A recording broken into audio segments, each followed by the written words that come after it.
Bien, vamos a resolver el ejercicio número 39 del libro, que dice que el calor latente de vaporización del amoníaco es igual a 302 calorías por gramo.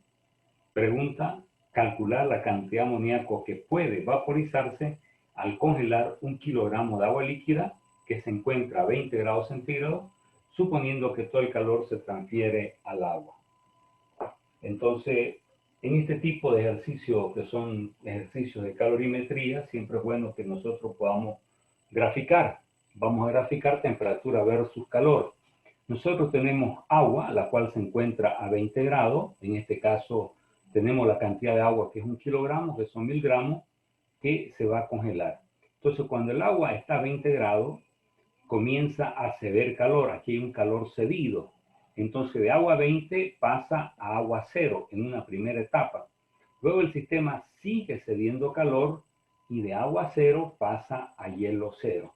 Entonces el calor que cede, que es en este caso el agua, pasa por dos etapas. Por una primera etapa, que es una etapa sensible, y una segunda etapa, que es una etapa latente. Este calor que cede el agua en su totalidad es tomado por el amoníaco para poder vaporizarse, ¿no? Y la pregunta es, con todo este calor que cede, al congelarse 1 kilogramo de agua, ¿qué cantidad de amoníaco se puede vaporizar? Entonces, la regla que se debe cumplir siempre es que el calor cedido más el calor tomado es igual a 0. En este caso, estamos sabiendo ya identificar quién es el calor cedido. El calor cedido es el agua, que pasa por dos etapas, una primera etapa y una segunda etapa.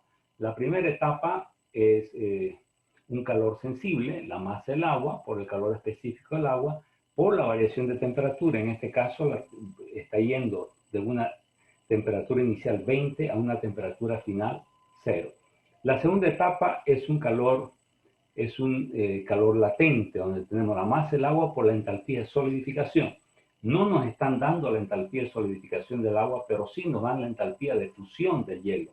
Entonces, como la fusión es lo contrario de la solidificación, al tener la entalpía de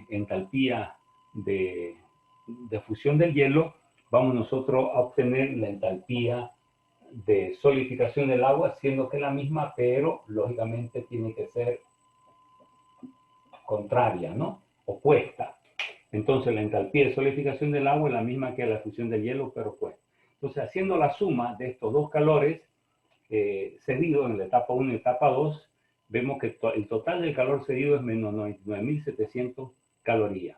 ¿Quién toma este calor cedido? Lo toma el amoníaco, pero solamente en un calor latente para poder vaporizarse. Entonces, directamente proporcional a la masa del amoníaco por la entalpía de vaporización del amoníaco. Entonces, aplicamos nuestra regla que dice que el calor cedido más calor tomado igual a 0. De aquí despejamos la masa de amoníaco, que va a ser menos delta calor cedido sobre la entalpía de vaporización del amoníaco. Como el calor cedido era negativo, negativo con negativo se hace positivo, y nos sale que se puede vaporizar 330.13 gramos de amoníaco. Aquí cabe destacar que hay un error que siempre tienen a cometer muchísimos estudiantes, en que este signo confunda y a veces sacan la masa negativa. Esto es realmente irrisorio, porque nunca puede salir la masa negativa. Vamos ahora a resolver el ejercicio número 41 de nuestro libro. Este ejercicio es un ejercicio de intercambio de calor y dice: el calor específico, nos dan los calores específicos del agua y del aluminio, y nos piden encontrar la temperatura final cuando se mezclan esta determinada cantidad de calor. Entonces nosotros tenemos 200 gramos de agua, ya a 20 grados centígrados, se mezclan con 100 gramos de aluminio, los cuales están a 100 grados centígrados. Nos dan el calor específico del agua y el calor específico del aluminio, y nos piden encontrar la temperatura de equilibrio cuando entren en contacto estas dos sustancias. Siempre se tiene que cumplir que calor cedido más calor tomado es igual a 0. ¿Quién cede calor? El que está a mayor temperatura. Vemos que en este caso el agua está a 20 y el aluminio está a 100. Entonces, el que va a ceder calor, no importando la cantidad, el único parámetro que interesa para poder diferenciar quién cede es la temperatura más alta. Entonces la temperatura más alta, el del aluminio, es el que está cediendo. Entonces identificamos que el aluminio es el que cede. Entonces tiene que cumplir que calor cedido más calor tomado igual a 0. Veamos, ¿quién cede calor? El que cede calor es aluminio. Entonces un calor sensible, directamente proporcional a la masa del aluminio, al calor específico del aluminio, por la variación de temperatura. Cuando ambos entran en contacto, el aluminio va a ceder, el agua va a tomar hasta que lleguen a una temperatura de equilibrio que es la misma para ambos. Por lo tanto, temperatura de equilibrio menos la temperatura del aluminio. ¿Quién toma? El agua. Entonces, masa del agua por calor específico del agua por la temperatura de equilibrio menos la temperatura del agua.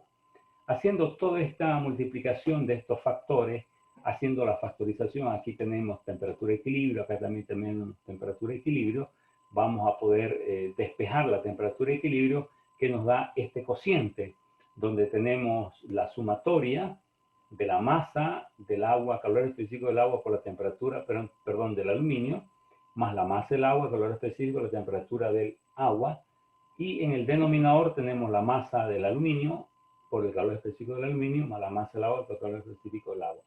Entonces nos da el resultado 27.83. Observen, nosotros tenemos 200 gramos de agua que están a 20 grados centígrados y tenemos apenas 100 gramos de aluminio que están a 100 grados centígrados.